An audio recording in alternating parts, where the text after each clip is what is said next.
इस आंदोलन की यह खूबसूरती रही है कि इसने कभी किसी के झंडे से ऐतराज नहीं करा कि कोई कैसे ही झंडा लगा लो। ये जो रंग बिरंगे झंडे आपको दिखते हैं, एक साल में जो आपस का जो गठबंधन बना है, ये जो खूबसूरत गठबंधन बना है कि कोई कितने भी झंडे लगा लो, कोई किसी का भी झंडा पकड़ लेता है, क्योंकि सबके मुद्दे एक हैं। पहले हम दिल्ली में आंदोलन करते थे तो अलग अलग संगठन पे करते थे, अलग अलग बैनर पे करते थे, लेकिन जो अब के जो मसले हुए, जो भारत सरकार के खिलाफ एक आंदोलन चला, उसमें सब लोग एकजुटता उसने दिखाई। एक साल लगा हमको अपनी भाषा में अपनी बात कही, लेकिन जो दिल्ली की चमकीली कोठियों में बैठने वाले लोग थे, उनकी भाषा दूसरी थी। उस भाषा का ट्रांसलेट करने में,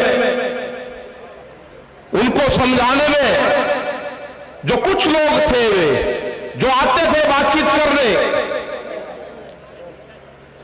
हमको करीब 12 महीने का टाइम लगा कुछ लोगों को अपनी बात समझाने में कि जो एक कानून आप लेकर आए हैं, इस कानून से देश के किसान, गरीब, दुकानदार, उनको नुकसान होगा।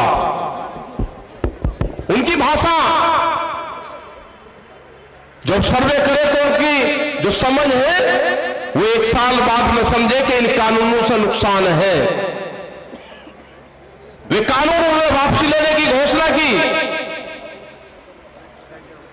लेकिन कटाक्ष के साथ में, जैसे कोई लड़ाई करके और फिर भागता है, गाली देता है या भागता जाता है कि आइए देखूंगा, आइए देखूंगा। मतलब बात तो करी, बात तो ठीक करी कि मैं वापसी ले रहा हूं, लेकिन उसके बाद में भी इन किसानों को भी बांटने का काम करा कि कुछ लोग, हम कुछ लोग हैं, हम कुछ लोगों को समझाने में नाकाम रहे, देश से माफी मांगते हैं। देश का प्रधानमंत्री ना देश से माफी मांगने, ना ये माफी मांगने से इन किसानों को फसलों के रेट मिलेंगे। इनको रेट मिलेंगे एमएसपी पे गारंटी कानून बनाने से। इन किसानों का भला होगा, इन मजदूरों का भला होगा, इन दुकानदारों का भला होगा, देश में पॉलिसी बनने से। आप देश में एमएसपी की जो पॉलिसी है, क्योंकि ये कहते हैं कि एमएसपी पे हमने कमेटी बनाई, ये झूठ बोलते हैं देश के सामने।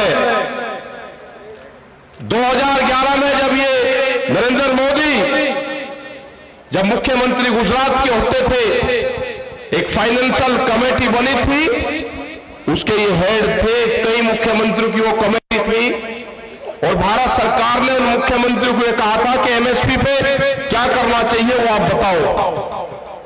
तो उन्होंने अपनी रिपोर्ट दी थी कि एमएसपी पे गारंटी कानून बने। उस टाइम के प्रधानमंत्री डॉक्टर मनमोहन सिंह को अपनी रिपोर्ट पेश की थी इन्होंने। वो रिपोर्ट पीएमओ में रखी हुई है आज भी। हम तो वही चाहते हैं कि जिस कमेटी के आप अध्यक्ष रहे,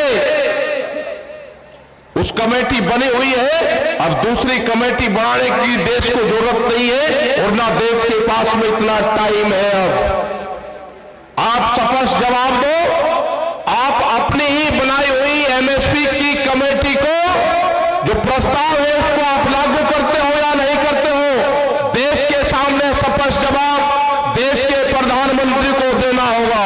राकेश के उसमें स्पष्ट जवाब है कि एमएसपी गारंटी कानून देश के किसानों के लिए बनना चाहिए। वो मिनिमम सपोर्ट प्राइस जिसका जो मैकेनिज्म है, जो बनाने का फार्मूला है, वो भी गलत है, लेकिन हमने वो भी माना। इन्होंने अपने घोषणा पत्र में कहा कि हम स्वामीनाथन कमेटी की रिपोर्ट को लागू करेंगे। इन्हें देश की जनता के सामने झूठ बोल के वोट लिया, स्वामीनाथन कमेटी की रिपोर्ट को लागू नहीं करा, जो C2+50 वाला फार्मूला था वो देश को लागू नहीं करा, उसके हिसाब से गेहूं का भाव 3200 रुपया क्विंटल बैठता है।